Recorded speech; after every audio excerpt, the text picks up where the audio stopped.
News நேயர்களே வணக்கம். நான் உங்கள் தடயம் பாபு. தமிழக வெற்றி கழகத்திற்கு இந்திய தேர்தல் ஆணையம் சின்னம் ஒதுக்கி இருப்பதாக தகவல் கிடைத்திருக்கிறது. தமிழக வெற்றி கழகத்திற்கு ஒரு சின்னம் வேணும்ட்டு ஒரு 10 சின்னம், விசில் சின்னம், ஆட்டோ ரிக்ஷா, மைக்ரோஃபோன், இந்த மாதிரி ஒரு 10 சின்னங்களை போட்டு தமிழக வெற்றி கழகத்தின் சார்பில் இந்திய தேர்தல் ஆணையத்தில் ஒரு மனு கொடுத்துருக்குறாங்க. யார் முதல்ல போறாங்களோ அவங்க கேட்கிற சின்னம் தான் முதல் சின்னம் அவங்களுக்கு ஒதுக்கீடு செய்வாங்க. இதுதான் தேர்தல் ஆணையத்தினுடைய நிலைப்பாடு. அப்படி பார்க்க போகல தமிழக வெற்றி கழகம் சின்னம் 1 அப்படின்னு சொல்லிட்டு விசில் சின்னத்தை கொடுத்துருக்குறாங்க. பிகில் திரைப்படத்தை வச்சு விசில் சின்னத்தை கொடுத்துருக்குறாங்க. அந்த விசில் சின்னம் தமிழக வெற்றி கழகத்திற்கு ஒதுக்கப்பட்டுள்ளதாக அதிகாரப்பூர்வமற்ற தகவல்கள் தெரிவிக்கிறது. ஏன்னா முதல்ல அவங்க அந்த சின்னம் கேட்டுருக்குறாங்க. அந்த சின்னம் கேட்டவங்களுக்கு தான் அந்த சின்னத்தை ஒதுக்குவாங்க. அப்படின்னு பார்த்தா தமிழக வெற்றி கழகம் முதல் சின்னமாக விசிலை கொடுத்திருக்கிறது. எனவே இந்த 2026 சட்டமன்ற தேர்தலில் தமிழக வெற்றி கழகம் கண்டிப்பாக விசில் அடிக்க ஆரம்பிக்கும் என்று தெரிகிறது. இந்த பிகில் திரைப்படத்தில் விசில் அடிச்ச படம் பார்த்தீங்களா, அது பார்த்தீங்கன்னா எல்லாத்தையுமே அந்த சின்னம் கவர்ந்துடும். கீழே வயசானவங்கள இருந்து சின்ன பசங்க வரைக்கும் விசில் தானே படிக்கிறாங்க.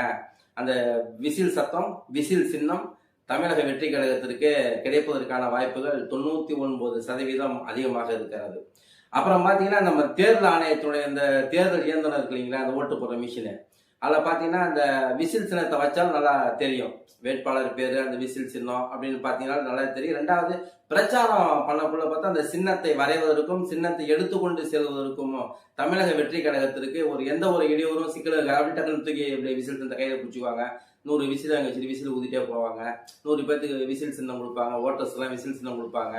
அது மாதிரியே அதாவது எளிமையா மக்கள்கிட்ட, எளிய மக்களுக்கு எளிமையாக கொண்டு போய் சேர்க்கிற அளவிலே தமிழக வெற்றி கழகத்திற்கு விசில் சின்னம் கிடைத்து விட்டது என்று சொல்லலாம். இருந்தாலும் கூட அதிகாரப்பூர்வமாக இந்திய தேர்தல் ஆணையம் அறிவிக்கிற வரை விசில் சின்னம் விஜய் கட்சிக்கு 99% ஒதுக்கப்பட்டுள்ளதாக நமக்கு சென்னையில இருந்து பத்திரிகை நண்பர்கள் தகவல் தெரிவித்திருக்கிறார்கள். எப்படி இருந்தாலும் இந்த தேர்தலை பார்த்தீங்கன்னா விஜய் விஜய் விஜய் விஜய் விஜய்லாம் சொல்லிட்டு இருக்கிறாங்க. இந்த 2026 சட்டமன்ற தேர்தலில் விஜய் தமிழ்நாட்டில் ஒரு மிகப்பெரிய கடுமையான ஒரு